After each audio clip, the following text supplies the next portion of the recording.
I'm delighted to be here. This seems like a perfect opportunity to talk about social responsibility, the intersection between business and society, with an audience of people who are going to hopefully live that in their own lives. You heard in the introduction, I work at IBM. Anybody in the room doesn't know what the IBM company is? Okay, no hands, no hands. IBM is a large company. We celebrated our 100th anniversary. Our centennial was 2011. And it was an opportunity to reflect back on 100 years, what allows a company to sustain itself over a 100-year period. We're a large company. We have about 430,000 employees. We do business in about 170 different countries. The company has changed a lot over a 100-year period. Started out making time clocks, moved on to other typewriters, electric typewriters, and then hardware, and now is very much a services, software, and still technology company in a lot of different products and services. And we do fairly well, but obviously no company is perfect and we can do better. So I'm going to tell you a little bit about corporate citizenship, corporate social responsibility. There's a lot of different names for what we're going to talk about, what I'm going to talk about today, and what you're going to learn about over the next several hours. But it matters less what you call it. It matters more what you think about and what you actually do. So, you know, it started off with a discussion about philanthropy. And if we look at the history in this country, it started with individual philanthropy. There were individual business leaders. They built very significant and substantial enterprises. Their business practices sometimes were not the best from a societal standpoint, but they made a lot of money, and then they set up individual philanthropies, which became the basis of philanthropy in the United States and around the world. You know, the examples of the Carnegie Foundation, the Rockefeller Foundation, the Ford Foundation, these were endowed by personal philanthropy, and now don't necessarily represent what the business was that established it. In some cases, those businesses are not even in business. But then around the late 1950s into the 1960s and the 1970s, there was an expectation that not just individuals, but corporations in general, in addition to making money, would give some money away. Corporate philanthropy. So just like the Ford, Rockefeller, Carnegie foundations, companies started to make contributions. IBM's contributions go back to the founding of the company, but a lot of companies that began to contribute looked to emulate a foundation by making contributions that made a difference. That was what corporate philanthropy was all about. And that's how people were judged. Was a company generous? Did it give away some money? Good thing to do. And then about the early 2000s, people began to look at a company's behavior and say it ought to be more than just giving away your spare change. There ought to be something more significant about what the company can do to in society. And a lot of non-governmental organizations and a lot of government organizations began to set a higher bar for corporate behavior. And it wasn't only your philanthropy or your generosity, it was your environmental practices. And many governments legislated or regulated behavior around environmental performance.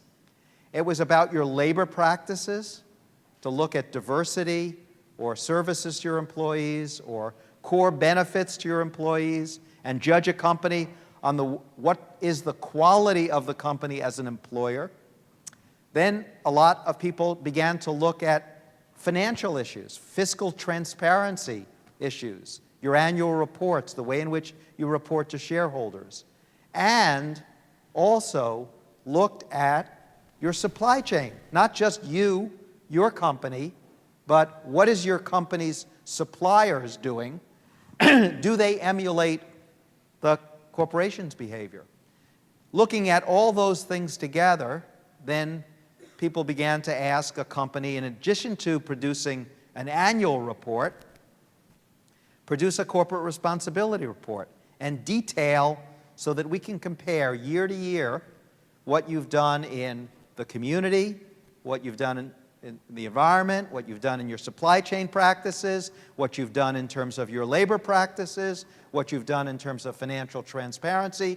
Let's take a look at it as a whole, publish it, and give people an opportunity to compare your performance against other companies and to compare your performance against your own performance year to year, just like you would produce a corporate annual report. That's what your corporate responsibility report is. And I would say from an IBM standpoint, the challenge is to make your corporate responsibility not separate from your business, but how you do business. And that starts with two core principles. One is the importance of change. You cannot continue to do what you've always done as a business year to year. You have to respond to events and actions, and you need to embrace change on a regular basis. And from a social responsibility standpoint, the same is true. But there is also a responsibility about the things that you don't change, and those are your core values. So if you believe in trust or personal responsibility or a commitment to your clients or a commitment to your shareholders or your commitment to your employees, you have to embody it in a set of values that don't change. So while the business processes can change, the kind of company that you are, the value proposition of the company, should sustain itself. And if you do those two things, the idea of being around a long time is something that you can actually realize. So you've probably seen IBM's advertisements about building a smarter planet, a commitment to sustainability, smarter cities. That's what we believe in from a business standpoint, but it's also how we translate it sort of into a community. Now let me talk a little bit about how a company can take its core business and figure out a way to make a difference in society that's not separate from your business, not the spare change approach. Let's call it the real change approach, to take not what's least important to you, what's left over at the end of the year, your spare change. Let's look at how you can mobilize what is most significant, most important, how you operate as a business, and use that to effectuate change. So number one, we look at IBM, what are the critical issues? And I've listed them on the chart here, and you can see them. You could probably add 2 or 3 to that list, but it would be hard to argue that economic development, competitiveness and jobs, education, skills, the environment, healthcare, being able to effectively respond if there's a disaster anywhere in the world, and focusing in on the place where the majority of the world's population lives, cities, that's a good example of issues that people would say, well, that's important. Those are the issues that are important. Whether you're doing business in Maryland or the United States or in India or China or Africa, those are issues that people would like to see addressed in society by non-governmental organizations, by governments, by business, by anyone. Those are critical issues. And then because we're a technology company, let's look at what we are able to do in our research laboratories, among the engineers and scientists who work for the company. Cloud computing, the ability to bring down the cost of technology and use it to give people a broader access to tools. Business analytics, to allow people to look at an enormous amount of data and boil it down to the kind of decisions that you really need to make to be effective. Voice recognition, you turn on your car, you open your refrigerator, you make a telephone call, they recognize your voice. Is there a way to use that voice recognition in more effective kinds of ways? Grid technology, the ability to take all of the power on individual devices, whether they're PCs or servers, and pull that power together and create supercomputers. That's an important piece of technology. Automatic language translation to abridge, cultural barriers and give people an opportunity to communicate with one another. And social networking. The obvious growing so quickly and giving people an opportunity to network and talk to people and assess and analyze what people are thinking all over the world. These are the technologies that are important to us for our business, for our clients. Those are the issues that are important to people in communities.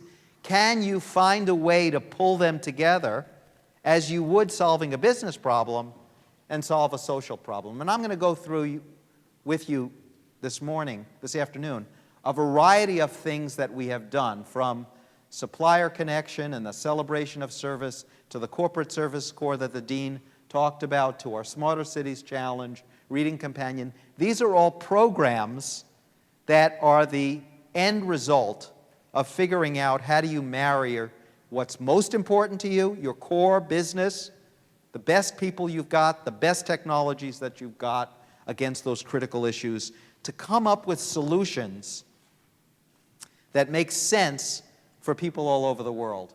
So let me talk a little bit about this corporate service corps. Now, where did this come from? When the Dean talked about a corporate version of the Peace Corps, back in the early 1960, when President Kennedy was elected president, his vision of a Peace Corps was to give young people in the United States an opportunity to work around the world in solving social problems. It was that you had a responsibility broader than yourself. It's been very successful. It's sustained itself over decades. I don't imagine any president of the United States being willing to get up and say, I want to eliminate the Peace Corps. That's not something that would happen. But how would a company think about adapting that model for its own purposes? And what we did is we said that we're going to select each year 500 of our top emerging leaders in the company. Maybe people in the audience who may finish your business school education, come to work for IBM. We give people an opportunity to compete, our top performers, and we pick 500 a year. We usually get about 8,000 to 10,000 applications. If you get selected, we assign you in a team of 6 to 10, and we send you to a country that we think has a critical problem to solve, and you spend 2.5 months preparing for your assignment in a team, figuring out how to scope it out. You spend 1 month living together, working 24/7, working on that problem, very often for a government or non-governmental organization. And then 2.5 months when you come back, adding value to it from the resources in the company and mentoring the next team that follows you in. So we send teams in over a cycle, and then another one, and then another one. So we started this program just about 3.5, 4 years ago. We've had about 140 different projects. Over 1,400 people have participated in this project. If we were billing for their time, it would have been worth about $30 million, and they visited about 30 countries. So we have now an opportunity to see, well, what's the result of that? Because we intended a triple benefit: high-quality leadership development, to give emerging leaders in the company the opportunity to understand, what does it mean to be a global leader? What does it mean to operate within a team of people who come from all over the world? Because the IBM talent that we put on the team comes from IBM in the US, China, India, Japan, Europe, Latin America, everywhere, Middle East. And they have a variety of different skills. So a team will have a software developer and a high-end technology person and a business consultant and a lawyer and a finance person and a marketing person, depending on the problem to be solved. So what actually have they done?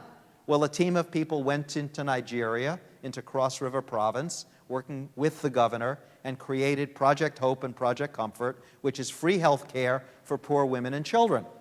And in a 2-year period, 28,000 poor women and children have received free health care. And the team from IBM actually helped create not the idea for the program, that was the governor's idea.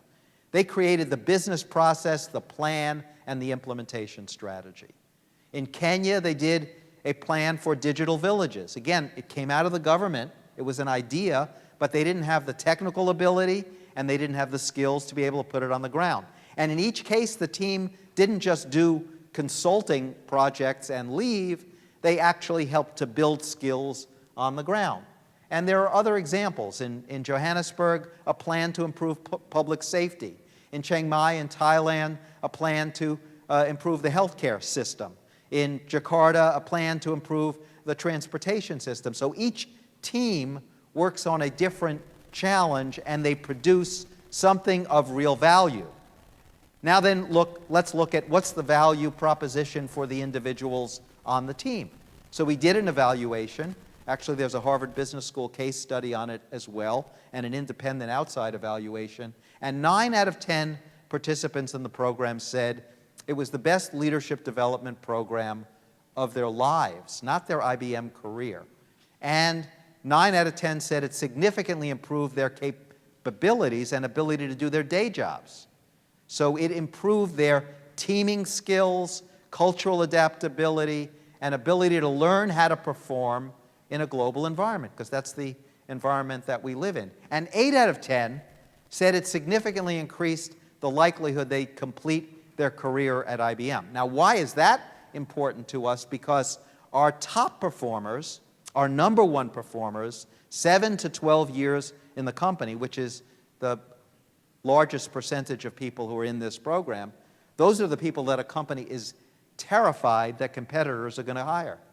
Those are the people that people go poaching for. You've already brought them in, you've already trained them, and somebody can come in with a little bit of an additional check and pull out your top talent. So you're definitely interested in holding them, and knowing that 8 out of 10 said they would likely complete their careers in IBM as a result of it, significantly important. Retention, attraction, skills development, opening up new markets.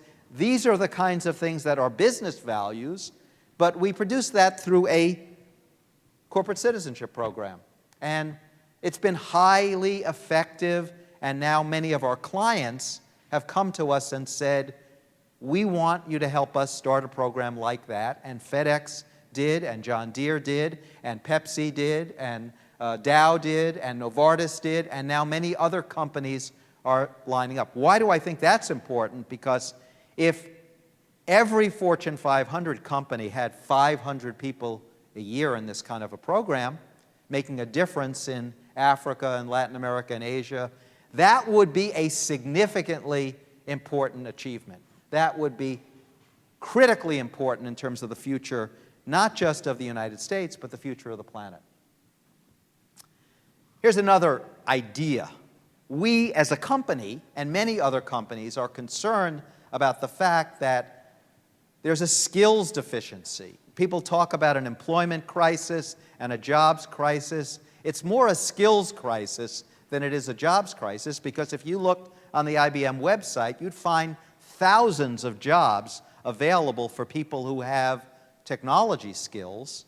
And that would be the same would be true of many, many other companies. The question of how do you turn larger numbers of people out with those skills to work in a 21st century environment is very, very different. So what could a company do about that? Well, you could wait for government to reform your education system. That's one thing. You could wait for universities to reform the community college network, and there's been a lot of discussion about that. Or a company could actually come up with a new idea, devote its technology and its talent and its skills to try to change something, and we did. We came up with a program called Pathways in Technology and actually opened a school in cooperation with the Department of Education, the City of New York, and the City University of New York, and it opened in September in Brooklyn. It's not a high school, although it is in a high school building. It's a grade 9 to 14 school. So every student who begins finishes at the end of grade 14 with a high school diploma, an associate's degree in computer science, and a guarantee that they are first in line for jobs at IBM. Now, how could we guarantee first in line for a job? Because we've taken the entry-level skill requirements at IBM, matched it up to the curriculum that's being taught in the New York City public schools and changed the curriculum. So if you were a student at P-Tech and you started in September, you'd have a 90-minute math class that wouldn't look like an algebra class at any other high school.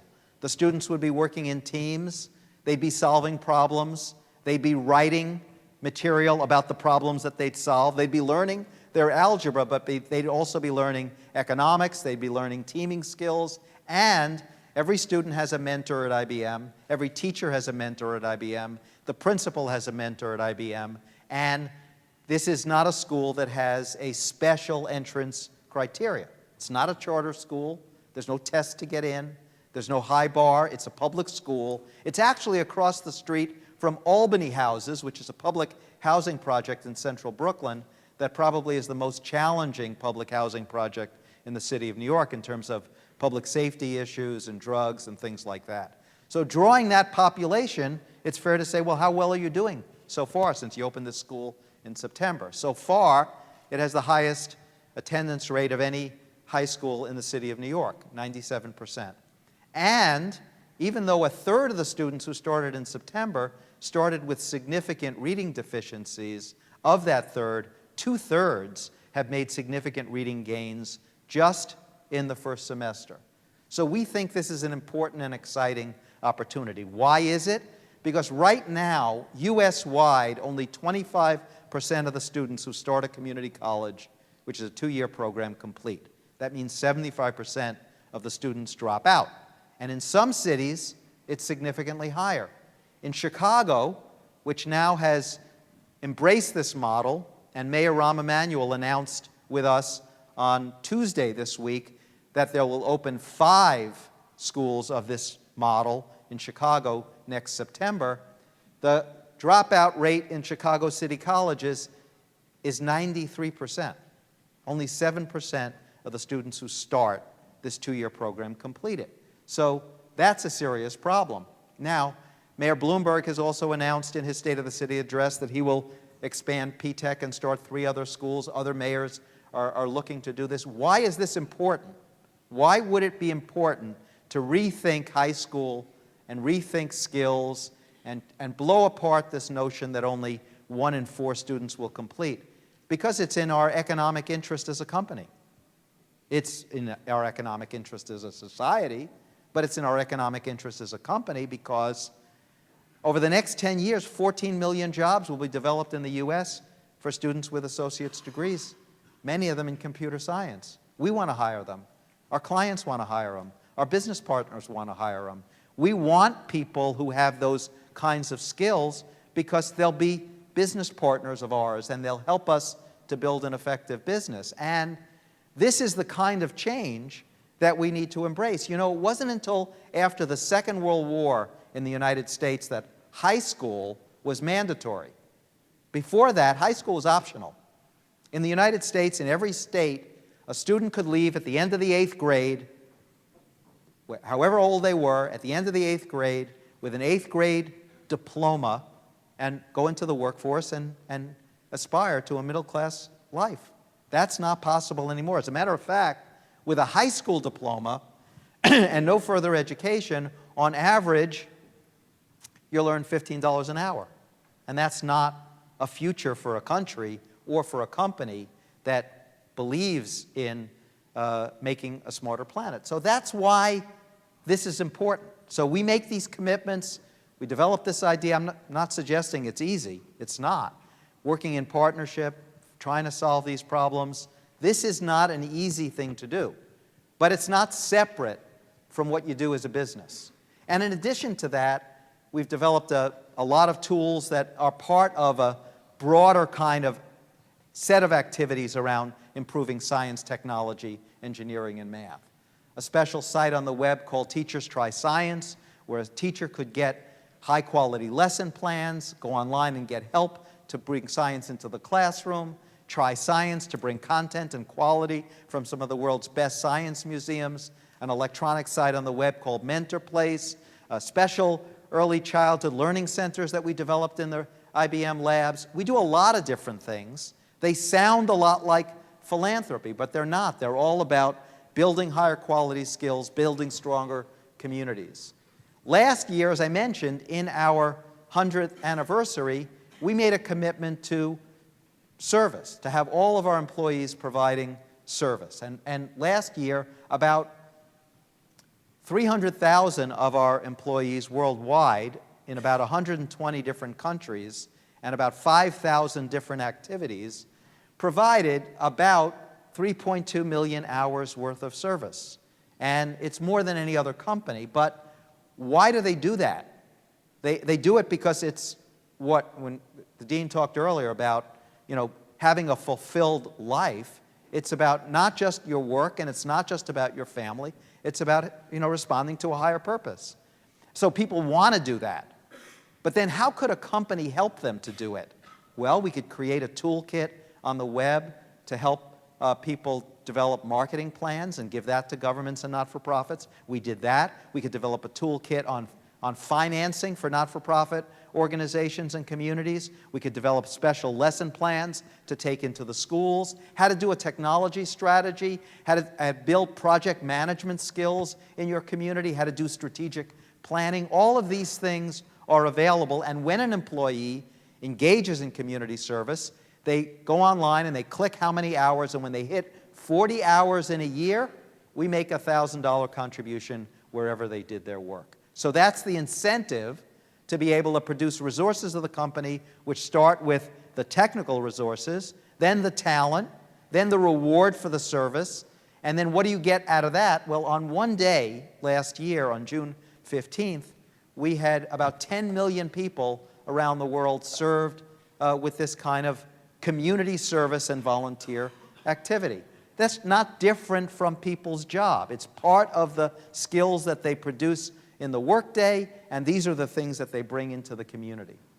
Now I want to talk to you a little bit about Smarter Cities Challenge. We announced this last year, that over a 3-year period, we were going to select 100 cities around the world, and every city that got selected would get the equivalent of a $400,000 grant of technology and talent to address a core social issue or societal issue facing that city. It could be transportation, it could be healthcare, it could be the environment, it could be education, it could be the social safety net, an open competition. We got about 200 proposals. Last year we selected about 32 cities, and they were cities in the US like St. Louis, which was identified as the least safe major city in the United States, and it had no data system to look at police data, court data, juvenile justice data. It couldn't deploy police in an effective fashion. And the Smarter Cities Challenge team went into St. Louis, like in the Corporate Service Corps, working together, living together, and produced a strategy and plan for the mayor that has had some positive effect already in St. Louis. A team went into Milwaukee, working with the mayor and his team to try to grow the local food industry based around aquaponics. What did Milwaukee have? It had a lot of warehouses downtown that were vacant. It had a lot of clean water. This is an important economic development opportunity, but while there was a lot of interest from the mayor and his team, they needed the technical talent to be able to get them from point A to point B. So that was Smarter Cities Challenge in Milwaukee.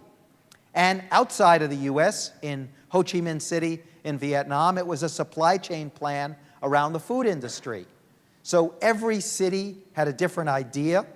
Year one was very successful. Syracuse, a very, very important city in the state of New York, but one that has undergone a lot of very serious problems. And the biggest problem was properties going off the tax roll. And the mayor, a very, very smart and aggressive woman, was looking for a way, how do you figure out which properties are most likely to go in REM and go off the tax rolls? And the team used data analytics to be able to set up a variety of assumptions and predictors, and found out that if you mapped unemployment rates for African American males, you could predict which properties were going to go in REM. And if you wanted to address that problem, the city had the resources, if it focused and targeted, to be able to solve the in-rem property problem through education and employment. So those are examples of smarter cities. So now we're getting ready for year 2. On March 15th, we'll announce another third of those cities, which will include many in the US, many in Europe, Canada, Australia, Africa. A team will be on the ground, I believe, in Nairobi, working on the transportation problems there. But that's an example of why is that something that's good for society. It's good because the majority of people live in cities. The problems that cities have are not different. They're very similar around safety, education, a social safety net, jobs and the economy and growth. And we as a company have the skills to be able to contribute to that problem. And at the end of the day, we get a lot out of it too. We get better trained people, we get a better understanding about what problems cities are facing, and we come up with solutions that can make a real difference. Supplier Connection is another example. As a supplier, IBM has a $40 billion a year that we buy from businesses. We could find a way to give small businesses a greater opportunity to buy our products, buy services, but why not create a site on the web that small businesses could not only become an IBM supplier, but what about 14 or 15 other companies? If you went to get a loan from a bank, you'd fill out loan application, and then you went to another bank, you'd have to fill it out all over again, right? But even though 95% of it is the same. So if you're a supplier, why not set up a site on the web that every small business could become a supplier, qualify once, and then tie into over $200 billion worth of spending for large companies? Would that grow jobs? Would that stimulate the economy? Is that a good thing for a company to do? Yes, Supplier Connection. And on March 22nd, we'll be relaunching the site with the Small Business Administration at a press conference in New York, because we think that this is really an opportunity to grow jobs and benefit IBM and also benefit the community. Just in 1 year, we have increased by 14% the number of small business suppliers we have in the US, and increased the share of our supply chain for US small businesses from 1 billion to 1.4 billion, just 1 year. World Community Grid is another example. You go on worldcommunitygrid.org and you can donate the unused cycle time on your computer to give that power to a cancer research project or an AIDS research project. And these are other examples, and I see we don't have a lot of time to go through them all, but what I'm going to cut to now is, how do you measure the value of your corporate responsibility? Recruitment and retention, that has an economic value to the company. You drive technology and innovation. Our projects, although they're community projects, get new patents, develop new intellectual property, and we're able to market it and bring it to our commercial projects. Opening new markets, about a third of what we do from a citizenship standpoint is in the growth markets. So if you focus in on those areas, you're going to actually increase your intellectual knowledge, your business knowledge, and your ability to do business in those markets that are profitable for your company. You're going to attract socially responsible investment funds that control over $1 trillion worth of assets, and if they understand your role and responsibility in making a difference in corporate responsibility, you're going to attract more of their investment dollars. Last year, we benefited to the tune of $200 million more from social responsibility investment funds based upon the performance in these areas. We were #1 according to Ceres, which is a not-for-profit independent entity that ranks 800 different companies. Number one in Covalence, which is another rating agency. And when you rate #1, you trigger investment dollars into your company, and voted #2 of the top 100 most valuable brands, largely because of our business responsibility and our social responsibility. And 25% of all the media coverage that the company got last year was about our corporate responsibility efforts, more than any product, more than any service that the company sells. So what are the challenges for the future? Companies do have a responsibility, but they need to work collaboratively with government and not-for-profit organizations to solve these problems. The example of P-TECH or Corporate Service Corps, all the things that I talked about. To be responsive to globalization, the changes that are happening around the world. We cannot live in isolation. We have to learn to work collaboratively, to measure your activities. Anything that you do in a corporation has to have measurement, has to have accountability, advertising dollars, marketing dollars, sales dollars, and yes, corporate responsibility. If you were buying the spare change approach, if you made no money, you'd have no spare change. So if you can demonstrate that what you're doing has real value, then it transcends a dip in your economic performance, and provide the incentives and link to the next generation. Because people who are coming out of school, you know, as you heard earlier, I'm on the board of the Harvard Social Enterprise Institute. At Harvard Business School, there are more students in the Social Enterprise Club than every other club on campus put together. And I think by the interest here at the University of Maryland, that's what students are interested in. They're interested in a good environment. They're interested in making a contribution professionally. They want to make a good living. They want to live a good life. And they want to make a contribution into society. And they will be able to do that more easily in a company that embraces that than in a company that hasn't figured it out. And if the company looked at the bottom line, this is a differentiator. This is how you build an effective business. So, I know that you've got a long agenda, and I know that my time is just about up, but I would say this.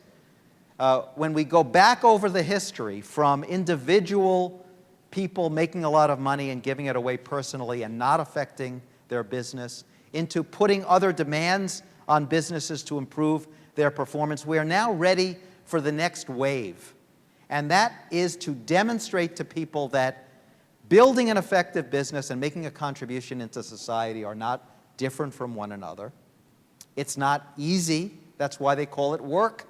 It's hard, right? It's not something that you can just, but nothing, whether it's building a great higher education institution like you have one here, or a great government entity, or doing something, anything significant, it's hard work. But you've got to be able to respond to change and respond to the core values, as I said earlier, of trust, personal responsibility, and bringing something into society that makes some real difference. Because you'll have better employees, you'll have more shareholders, you'll have a more effective business, and you'll make a difference and build a much more effective society. So thank you very much.